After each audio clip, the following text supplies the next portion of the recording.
अस्सलाम वालेकुम, आप देख रहे हैं साउथ एशिया टेलीविज़न चैनल। मेरा नाम मुबशर लुकमान है और बहुत डेवलपमेंट्स हो रही हैं रीजन में, बड़ी तेज़ से डेवलपमेंट्स हो रही हैं और कॉन्स्पिरेसी थ्योरीज भी बहुत अब जन्म ले रही हैं। मुझे आज इंडिया से उनके बड़े प्रोमिनेंट जर्नलिस्ट जनाब पंकज श्रीवास्तव ने ज्वाइन किया दोबारा। Pankaj ji, good afternoon and how are you? अस्सलाम वालेकुम मुबशर साहब। वालेकुम मैं सलाम। बहुत बढ़िया हूँ। Thank you. पंकज जी, क्या चक्कर है? पहले तो मुझे इंडिया चाइना का बताएं कि अब ये कहाँ तक एंड होगी बात जाके। देखिए साहब, इसके लिए जो है वो डिप्लोमेटिक और मिलिट्री लेवल दोनों पर बातचीत चल रही है। और काफ़ी कोशिशें की जा रही हैं, लेकिन जो मेन जो बोन ऑफ कंटेंशन है वो ये है कि जैसे हमारे बीच में सर क्रीक लाइन है, फिर वो एक ड्यूरेंट लाइन है अफ़गानिस्तान और पाकिस्तान के बीच में, अगर मैं सही हूँ तो। इसी तरह से हमारे और चाइना के बीच में, इंडिया और चाइना के बीच में मैकमोहन लाइन है। चीन दरअसल उसे मानता ही नहीं है। तो बोन ऑफ कंटेंशन यहीं पर है कि हम जिस लाइन को मान रहे हैं और इंटरनेशनली ये लाइन मानी जाती है। लेकिन चीन बोलता है कि भई हम ये नहीं लाइन मानते। वो बोल रहे हैं कि जो हमारे इलाके में अरुणाचल प्रदेश है, वो उनका है। फिर जो अभी हमने लद्दाख और जम्मू कश्मीर को अलग-अलग हिस्सा बना दिया है, तो बोला नहीं ये पूरा का पूरा लद्दाख भी हमारा है। तो ये मुझे लगता है कि जो बतौर सहाफ़ी मैं जानता हूँ वो ये है कि चीन की जो एक्सपेंशनिस्ट पॉलिसी है, ये सिर्फ़ उसका एक हिस्सा है और कुछ नहीं। लेकिन चीन और इंडिया दोनों जानते हैं कि इस मौके पर अगर जंग होती है तो दोनों के लिए तबाही लाएगी। अगर मान लीजिए चीन जीतने तो नहीं देंगे उस इलाके में पहली चीज़। जंग जो होगी वो जंग जो भी होगी, वो उस पर्टिकुलर इलाके में होगी। मतलब अगर हम ये समझें कि पूरा फुल लिमिटेड फ्लेजेड होगी आपका वॉर, मतलब है? फुल फ्लेजेड वॉर नहीं होगा। ये एक स्किर्मिश अच्छा, होगा, जो कि इसमें 2 बैटल चीज़ें होगा। हैं पंकज जी, 2 चीज़ें जी। हैं। एक तो ये कि ड्यूरेंट लाइन एग्ज़िस्ट नहीं करती, मैंने आपको रोका नहीं था बीच में। Durand I am line sorry. Exist नहीं करती, उसके हमें बड़े सीरियस प्रॉब्लम्स हुए थे। मैं आपको बताता हूँ क्या प्रॉब्लम है, जस्ट फॉर द जी, from an interest point of view, कि अफ़गानिस्तान और पाकिस्तान के बीच में ड्यूरेंट लाइन थी और जो घर बीच जी। में बन रहा था, बना हुआ था, वो उसके लाइन के बीच में आया। अब होता क्या था, जो अपने बेडरूम में है, वो अफ़गानिस्तान में है, जो ड्राइंग रूम में है, वो पाकिस्तान में है। तो वो बकायदा ड्यूरेंट लाइन जो है वो उसका फ़ायदा ही नहीं हुआ और वो एग्जिस्ट नहीं करती। बट हैविंग सेड दैट, जो एक्सपेंशनिस्ट पॉलिसी आप कह रहे हैं चाइना की, if I may be the dwells advocate, तो ये आपके जितने नेबर्स हैं वो आपके ऊपर यही इल्ज़ाम लगाते हैं। नेपाल ये लगा रहा है, भूटान ये लगाता है, बांग्लादेश इज़ अनकम्फर्टेबल, चाइना ये लगा रहा है, पाकिस्तान तो पहले से ये लगाता रहा। तो इट इज़ नॉट जी। जस्ट चाइना, इंडिया के भी तो डिज़ाइन ऐसे ही हैं। सर मैं एक इस बारे में बांग्लादेश का एक मिसाल दूँगा कि बांग्लादेश और हमारे बीच में 43 ईयर्स से एक वो चल रहा था, बॉर्डर इश्यूज़ चल रहे थे। जैसे कुछ कॉन्क्लेव्स हमारे बांग्लादेश में थे, कुछ बांग्लादेश के हमारे मुल्क में थे। तो उसमें हुआ ये कि मोदी साहब आए, उन्होंने ये रिज़ॉल्व कर दिया फाइनली। उसमें हुआ क्या कि हमें 51 कॉन्क्लेव्स बांग्लादेश से मिले और बांग्लादेश को हमसे 101 कॉन्क्लेव्स मिले। तो अगर आप लैंड की बात कर रहे हैं, तो लैंड के जो एरिया है, उसमें बांग्लादेश को फ़ायदा हुआ।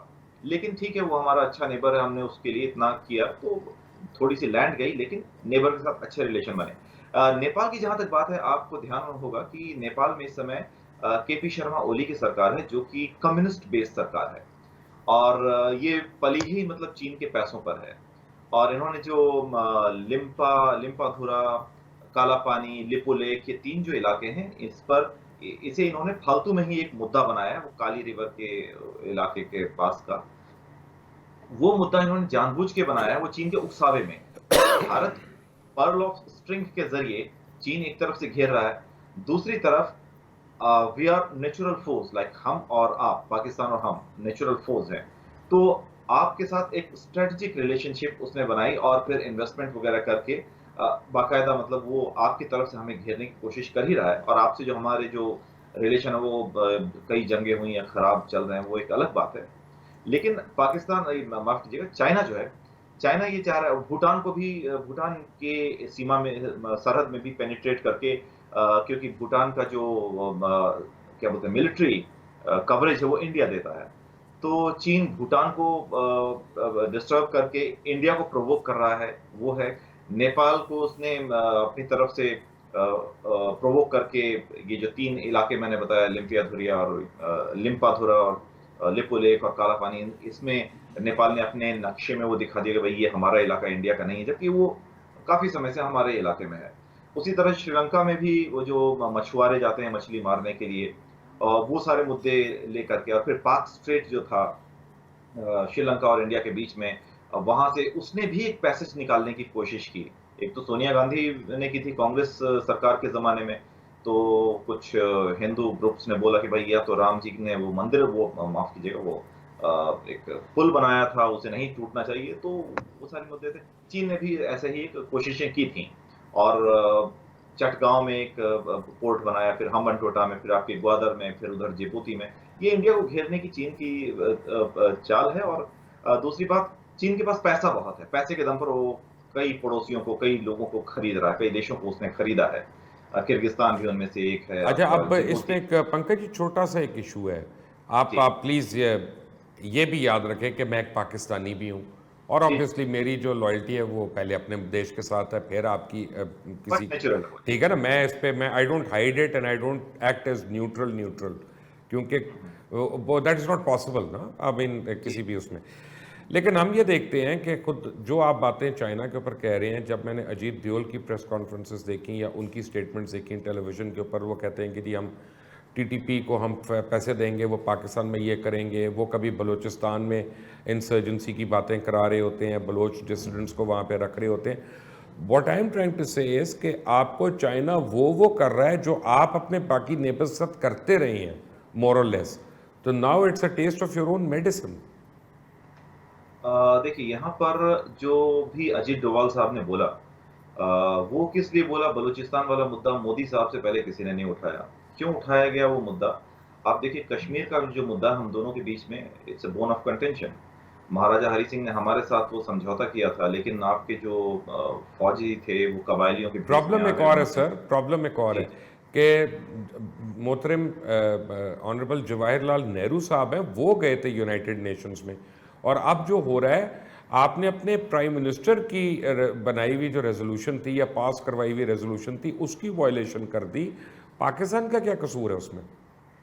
नहीं, उसमें देखिए ये बात है कि जो इंडिया और पाकिस्तान के बीच में, पहले तो कश्मीर ने बोला था अलग रहेंगे, वो सारे फिर बाद में राजा हरि सिंह ने संधि कर ली थी, मतलब समझौता कर लिया था नेहरू जी के साथ। वो भी तब किया था जब पाकिस्तानी आर्मी ने उन पर अटैक करके कश्मीर को हथियाना चाहा था। पाकिस्तान जैसा आर्मी कि अगर हमारे, अटैक करती सर, तो वो मकबूजा कश्मीर थोड़ी जाता वहाँ पे, वो तो दे केम लेटर, तब उस आज़ाद समय कश्मीर के, का इलाका लिया था ना। जी, उस समय जो कंडीशन थी, क्योंकि दोनों ही मुल्क आज़ाद हुए थे, माली हालत दोनों की खराब थी। तो जिसके बस में जो था उसने अपने, मतलब लिमिटेड रिसोर्सेज के साथ वो सब किया। लेकिन ये हिस्टोरिकल रिकॉर्ड्स हैं, और जो नेहरू गए थे यूनाइटेड नेशंस में, तो उसके बाद बहुत सारे हमारे पीएम्स ने ये बात खैर, मैं पब्लिक मैं प्लेटफॉर्म ऐसे पर एक्चुअली बताया। पंकज, मैं जो जी, पॉइंट कर रहा था ना, वो ये है कि प्रोवोकेटिव या ऐसी स्टेटमेंट्स जो हैं, वो तो आपके लीडर्स भी देते रहे हैं। हर एक को अगर हम जी, सीरियस जी, जी, लें तो बिल्कुल, रोज़ लड़ाई हो जाए। बिल्कुल। जी, जी, जी। नहीं, वो रिएक्शनरी मूव वो था अजीत डोभाल साहब का, मैं उस पर आना चाह टू रहा था रॉन्ग्स अभी। विल नॉट मेक जो, वन राइट ना पंकज जी। अगर मैं आपको बुरा भला कहूँ और आप जवाब में मुझे गाली दे दें, तो दोनों गलत होंगे ना, एक तो नहीं होगा गलत। बिल्कुल, जी, आप सही कह रहे हैं। लेकिन उसमें उसमें ये होता है कि देखिए, जब कश्मीर में इंटरफेरेंस, जैसे हमारे यहाँ जो खबरें आती हैं सरकारी इदारों से या फिर और दूसरे इदारों से, वो खबरें यही आती हैं कि कश्मीर में आपकी तरफ से इंसर्जेंसी की जाती है, कश्मीर को पूरा एक्सलेंट, हथियाने की। एक्सलेंट लेकिन पंकज जी, मतलब एक मैं काम वो बता करते रहा हैं, हूँ, मैं इट एक इज़ काम नॉट माय करते हैं, नैरेटिव। यहाँ पे एक जी, काम सर, दिस करते इज़, हैं, जी, एक काम करते हैं। मैंने परसों ना रोहित शर्मा मेरे साथ थे ऑनलाइन, उनको भी मैंने ये ऑफ़र की थी। मैं अपने हर इंडियन दोस्त को, जानने वाले को ये ऑफ़र करता हूँ कि भाई तुम 20, 25, 30 जर्नलिस्ट जो हैं उनका ग्रुप बनाओ और आओ यहाँ पे, और आज़ाद कश्मीर में खुल कर फिरो, और वहाँ पे लाइव प्रोग्रामिंग करो हर जगह से, और देखे दुनिया के वहाँ पे क्या हो रहा है क्या नहीं हो रहा। और इसी तरह 20-25 जर्नलिस्ट का ग्रुप जो है वो इंडियन ऑक्यूपाइड कश्मीर में जाए, और वहाँ खुलकर उनको करने दें प्रोग्रामिंग और इंटरव्यूज़ वगैरह, पता चल जाएगा। This offer will never be taken up Pankaj ji. नहीं सर, वो जो आप बोल रहे हैं, ये बहुत बढ़िया ऑफ़र मुझे लग रहा है, और ये होना भी चाहिए, क्योंकि इससे हमें ये भी पता चल जाएगा कि वहाँ की आवाम क्या चाह रही है, और वहाँ पर रिस्पेक्टिव गवर्नमेंट्स ने कितने डेवलपमेंट प्रोग्राम्स चलाए हैं, वहाँ के लोगों को उनके नाम पर जो सियासत हो रही है, असल में उन लोगों का हमने कितना भला किया है, चाहे वो एजुकेशन में ले लीजिए, सब कुछ है, इंफ्रास्ट्रक्चर में, लेकिन जब आपको डेवलपमेंट अगर में। मैं आपके घर में बंद कर दूं ना पंकज जी, चाहे दुनिया का सबसे खूबसूरत घर हो, तो आपको काटेगा ना। जी, बिल्कुल। वो तो जायज़ नहीं है ना। नहीं, वो आपकी बात खैर सही है, लेकिन अब सर छोड़ दें, क्योंकि इंडिया पाकिस्तान के तो हमारे तो नेवर एंडिंग इश्यूज है। मैं और आप तो बहस ही करते रहेंगे, फ़ायदा नहीं है उसका कोई। और जी। आपको आपको भी डिफेंड करना चाहिए अपनी कंट्री को। अब मैं उसको लेकिन इस पर एक कॉमन पॉइंट निकाल करके सर, देखिए आने वाले दिनों में एक ऐसा कॉमन पॉइंट निकाला जाए कि दोनों, जैसे आप बोल रहे हैं, आप बड़ी दानिशमंदगी की बातें कर रहे हैं, तो आप जैसे लीडरान को आकर के यहाँ पर, या हमारे जैसे लीडरान को बैठ करके बात करनी चाहिए और इसका एक फाइनल सॉल्यूशन निकालना बहुत जरूरी है।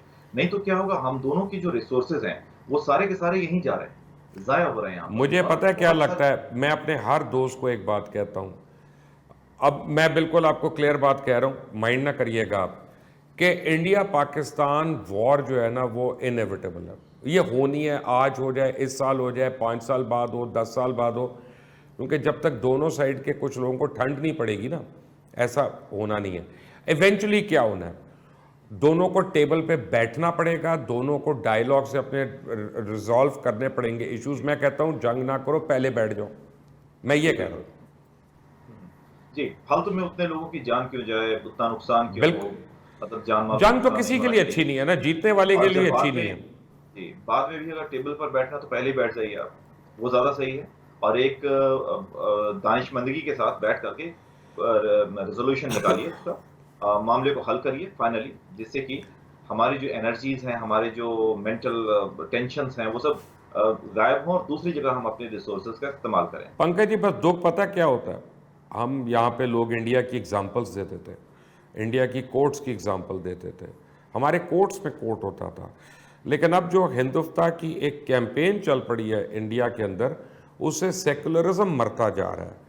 तो सडनली जो इंडिया के वेल विशर्स भी थे ना, वो भी बेचारे चुप करके बैठ गए हैं अब यहाँ पे। सर, इसमें थोड़ा-सा अगर हम हिस्ट्री में पीछे जाएँ, जैसे आपका इशारा है हिंदू एक्सट्रीमिज़्म की जी तरफ, हाँ। ठीक? तो देखिए जनाब, हमारे यहाँ पारसी भी आए थे और यहूदी भी आए थे और लंबे समय तक रहे थे। पारसी, मैं खुद हिस्ट्री का शुबा तारीख का तालिब इल्म रह चुका हूँ। क्या स्टूडेंट को तालिब इल्म बोलेंगे मेरे जी हाँ। ख्याल से, इफ आई एम नॉट। तो आप अजीत देओल की जुबान में तालिबान भी बोलते हैं। जनाब मैं उस शब्द का, उस अल्फाज का जो बड़ा गलत मतलब निकाला गया है, हाँ, तालिबान और और मुझे स्टूडेंट्स ऑल्सो, टेक्निकली मैं आपको बता रहा हूँ। जी, तो एनीवे, मैं खुद रहा हूँ स्टूडेंट ऑफ हिस्ट्री। तो मैंने देखा 69, मैंने जो पढ़ा है 697 या 694 एडी में पारसी लोग ईरान से भाग गए थे, फारस बोलते थे उस समय, और वो हिंदू इंडिया था, है ना? उस समय मतलब पूरा एक जो बांग्लादेश, पाकिस्तान, ये सब पूरा इंडियन सब कॉन्टिनेंट एक्सेप्ट नेपाल और श्रीलंका, ये सब एक एक कंट्री था। ज्यूज भी हमारे यहाँ आए थे और काफी समय तक रहे। ज्यूज का एक, मैं थोड़ा-सा हिस्ट्री में पीछे जा रहा हूँ आपको बताने के लिए। ज्यूज एक ऐसे एक कौम है जो यहाँ से इज़राइल गई। सिर्फ इंडियन ज्यूज ही ऐसे ज्यूज थे जिन्होंने इज़राइल में जाके अपनी एक अच्छी कहानी सुनाई। वरना हर जगह के ज्यूज जब इज़राइल में इकट्ठा हुए, उन्होंने अपने ज़ुल्म और सितम की कहानियाँ दैट्स सुनाई। ट्रू। और और आज भी मराठी टीचर, मराठी जो शेफ्स हैं, वो ये बुला के ले जाते हैं ज्यूज। और गुजराती शेफ, गुजराती ट्यूटर्स अपने बच्चों को गुजराती और मराठी सिखाने के लिए बोलते, नहीं नहीं भाई, हमारी मादरे जबान ये है, हम भले इज़राइल में आ गए हैं लेकिन मादरे जबान ये है। तो ये लोग हिंदू इंडिया में आए थे साहब। अभी क्या हो रहा है, जो आप बाबरी मस्जिद की तरफ इशारा करना चाह रहे हैं, ये जो हुआ, दैट इज वन अगर आप, एस्पेक्ट, जी दैट इज जी, ओनली वन एस्पेक्ट। जी, इसमें क्या हो रहा है कि आप देखें, के मोहम्मद साहब जो हैं वो आर्कियोलॉजिकल सर्वे ऑफ इंडिया के एक मेंबर थे। उन्होंने खुद ये बात यूट्यूब पर अगर आप जाके सर्च मारे तो उन्होंने खुद ये बात कही है कि 1976 में जो एक्सकेवेशन हुआ था उस टीम का वो हिस्सा थे। That time he was a trainee.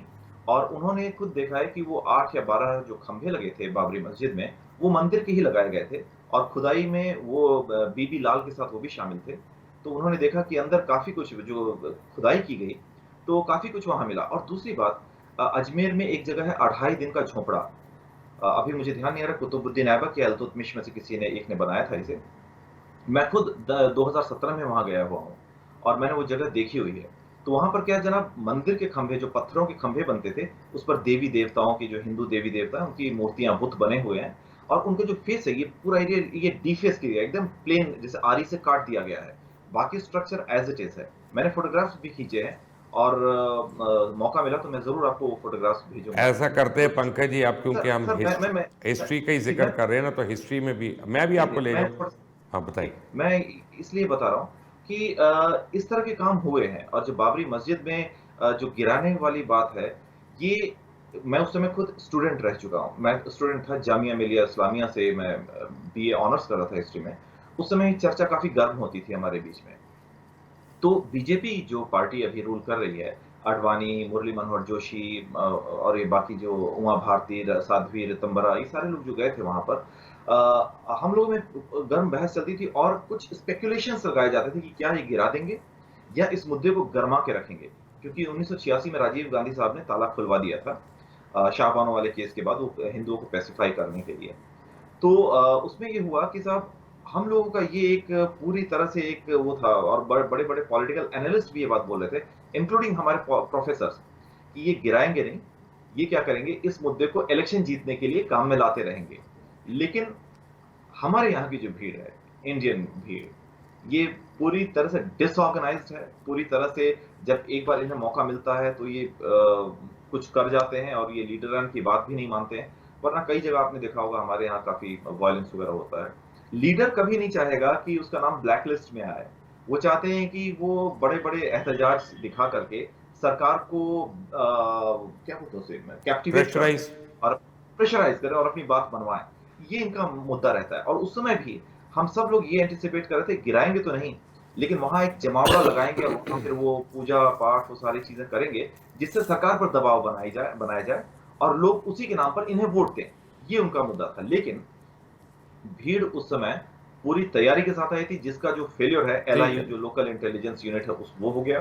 Sir, वो सीआईडी पता है क्या पंकज जी, मैं आपको एक अर्ज करता हूँ क्योंकि हम हिस्ट्री को डिस्कस कर रहे हैं। अच्छा, अब मैं जो बात करने लगा हूँ, मैं प्योर हिस्ट्री के पर्सपेक्टिव में कर रहा हूँ, बिल्कुल रिलीजन के उसमें नहीं कर रहा। अगर आपको कहीं पे मेरी बात बुरी लगे, आप बीच में शट अप कॉल दें एंड आई रिफ्रेन, क्योंकि नहीं मैं साहब, पूरी आपको बात एम्बेरस नहीं करना जी, चाह रहा। मैं अब आपको बताता हूँ कि जब ये एंशंट पर्शियंस आए ना इंडिया में, क्योंकि उनको ये था कि लॉस्ट लैंड था, उनका बहुत बड़ी जगह है, इनकी फ़ौज बड़ी होगी, इनको लेके जाएंगे और अपना लैंड हम वापस लेंगे। तो उन्होंने देखा यहाँ पे हर एक अलग अलग जो है ना रिलीजन ऑफ फेथ प्रैक्टिस कर रहा है। कोई हनुमान के पीछे है, कोई जी। फलां के पीछे है, कोई राम के पीछे है, कोई तो रिलीजन गणेश एक के ही है पीछे बट है। हाँ, तो रिलीजन एक ही है बट देयर नहीं, आर डिफरेंट रिलीजन गॉड्स, एक नहीं था, डिफरेंट गॉड। रिलीजन एक नहीं था, नहीं, नहीं, क्योंकि गॉड्स फर्क थे ना। इसीलिए नहीं, उन्होंने नहीं, क्या किया, उनका ओ जी। Okay you are Hindus. नहीं, आप तो जितने अगर आप आज हिंदू मैं हैं ब्रिटानिका को जाके देखता हूं, तो वो जी, वर्ड हिंदू को इस तरह डिस्क्राइब करती है कि anybody living on the sides of the banks of Indus river, वो टेक्निकली हिंदू है। तो उन्होंने इनको यूनिफॉर्म करने के लिए उनका अच्छा तो वो एक नाम दे दिया उनको। बाद में हम देखते हैं ब्रह्मा और विष्णु की इंडक्शन जो है एज सुप्रीम। मैं रिलीजन को नहीं कह रहा कुछ, प्लीज, लेकिन मैं नहीं, ये नहीं, कहना चाह रहा हूं देखिए, आप कि इफ देखिए आई मे मैं complete with one line, sir जी, वन लाइन ओनली, जी, मैं ये कहना चाह रहा हूं कि जो स्ट्रेंथ है हिंदुइज्म की और जो इंडिया की स्ट्रेंथ रही है कि ये एंथ्रोपोलॉजिकली इसने ग्रो किया है बहुत ज़्यादा और उसमें हर एक को एक्सेप्ट किया है इन्होंने। वो जो एक्सेप्टेंस थी ना, वही आपकी सेकुलर स्ट्रेंथ बन रही थी। लेकिन सडनली जब हम गुजरात के फसाद देखते हैं, हम और चीज़ें देखते हैं, हम ये आर्टिकल 370 की एवोल्यूशन देखते हैं, हम रूल देखते हैं जो बीजेपी या आपकी सरकार इस वक्त जो कर रही है, तो हमें लगता है कि suddenly that secularism is hurt. Sir इसमें एक चीज़ हम थोड़ा मिस कर रहे हैं मुझे लगता है। कश्मीर से जो कश्मीरी पंडित जो थे, वो जो वहाँ से भगाए गए रिलीजन के बेसिस पर, मस्जिदों से उन्हें नारे लगाए गए उनके खिलाफ, कि आप अपनी औरतें और लड़कियों को यहाँ छोड़ जाएं और अगर अपनी जान की सलामती चाहते हैं आप छोड़ जाएं यहाँ से या फिर इस्लाम में कन्वर्ट हो जाएं। तो ये सारी चीज़ें भी, गुजरात जो था, गोधरा में जो दंगे हुए वो बिल्कुल नहीं होने चाहिए थे, मैं मानता हूँ। वो बहुत गलत हुआ, लेकिन वो दैट वाज़ अ रिएक्शन और वो भी रिएक्शन जिस चीज़ का हुआ था वो भी बेकार था। ऐसा करते हैं, जिस मैं भी सर अपने आई एम मैं नॉट मान ट्राइंग टू गया आपकी डिफेंड बात। फ़र्क यह है कि मैं इस पर रिसर्च करना चाहूँगा क्योंकि मुझे पता नहीं जी, है जो आप बात कह रहे हैं। मैं उसको काउंटर नहीं कर सकता, मेरे पास मुझे पर हवाला नहीं है कोई, मैं नहीं, हमारे इसलिए पास कह जो खबरें थी, मैं जो इसको वी जर्नल्स में, कैन मैगजीन्स कंटिन्यू में। Tomorrow as well, I mean okay, same debate जी, जी, वी कैन, जी, क्योंकि मैं ये चाहता हूं कि आपके और मेरे देखने वाले जो हैं वो भी इतनी शांति से, इतने आराम से एकेडमिक डिबेट करें, झगड़े की, लड़ाई की या ऊंची बात करने की ज़रूरत नहीं है। और जी, यही मैं बिल्कुल, चाहता बिल्कुल, हूं आप कि सही कह रहे हमारी सरकार भी करे। हैं। जी, और सर एक बात और बोलना चाहूँगा, अगर आपके पास थोड़ा समय है। बिल्कुल। तो ये जो आपने हिंदू रिलीजन के बारे में बोला ना, तो क्या है कि मैं हिंदू हूँ by birth, but I am an atheist. I don't believe in God. I don't pray, I don't go to temples. मैं कुछ भी नहीं करता हूँ ऐसा, वर्शिप मैं करता ही नहीं। ठीक है? और मैं खुल के सड़क पर जाके, चौराहे पर जाके, मंदिर के सामने, मंदिर के अंदर जाके बोल सकता हूँ, मैं खुदा को नहीं मैं ईश्वर को नहीं मानता। मुझे कोई कुछ नहीं बोलेगा, मतलब। और मैं जब नाराज़ होता हूँ कभी, हमारे यहाँ जब लोग नाराज़ होते हैं भगवान से, तो बूत उठा के ज़मीन में पटक देते हैं और बोलते हैं, "तू भगवान नहीं है, तूने मेरा ख़्याल नहीं।" ये सारी चीज़ें हैं। और जो आप बता रहे थे स्ट्रेंथ की बात, तो ये लिबर्टी देना, मतलब हमारे यहाँ ये कोड ऑफ कंडक्ट नहीं है कि साहब आपको ये करना है, ये करना है, ये करना है, तब आप हिंदू हैं। मैं भगवान को नहीं मानता, मैं मंदिर नहीं जाता, फिर भी मैं हिंदू हूँ, दैट्स इट। मैं किसी भी रिचुअल में नहीं बैठता। अपनी वाइफ के साथ जब हम दिवाली की पूजा करते हैं, मैं नहीं बैठता रिचुअल में। मैं नहीं मानता इन सब चीज़ों को। ठीक है, आप पूजा कर रही हैं, आप करिए, मुझे मत बोलिए इसके लिए। तो ऐसे हमारे यहाँ बहुत सारे हिंदू मिल जाएँगे। मुझे आज भी गायत्री मंत्र, जो आपके यहाँ एक कलमा पढ़ते हैं ना, ला इलाहा इल्लल्लाह जी हाँ। मुहम्मदुर रसूलुल्लाह, तो हमारे यहाँ कुछ गायत्री मंत्र है, वो मुझे नहीं आता पूरा, अभी भी नहीं आता। हमें बचपन से ना हमारे माँ-बाप ऐसे थे, ना हमें सिखाया गया। तो ये सारी लिबर्टीज़ हम लेके चलते हैं। और अच्छा, वैसे on a personal note, if you allow me, जी, मैं इसको फिनिश करूंगा। मैं और आप ना फ़ोन के जी, ऊपर या स्काइप के ऊपर ज़रूर बात करेंगे, and I will try and impress upon you कि why believing in God is the right thing. I believe God is beautiful and I believe God exists and I will give you reasons. उसके बाद आप फैसला करिएगा। May be हम personal भी सीखेंगे एक दूसरे से। But thank you ji, very much for joining today. आज थैंक यू। व्यूअर्स, हमारा सेशन तो लंबा है, लेकिन जब आप हिस्ट्री को डिस्कस कर रहे होते हैं तो आपको एक दूसरे की बात पूरी की पूरी सुननी होती है और आप बीच में उसको इंटरप्ट नहीं कर सकते। मैं पंकज जी से रिक्वेस्ट करूंगा कि कल या परसों हम, जैसे इनके पर टाइम हो, हम दोबारा बैठें और इस डिबेट को हम यहाँ से आगे लेके जाएं, क्योंकि जब तक हमें अपने माजी का नहीं पता होगा, पास्ट का नहीं पता होगा, हम फ्यूचर के फैसले सही कर नहीं सकते। Thank you for watching and subscribe to South Asia TV. Until the next time, Allah Hafiz.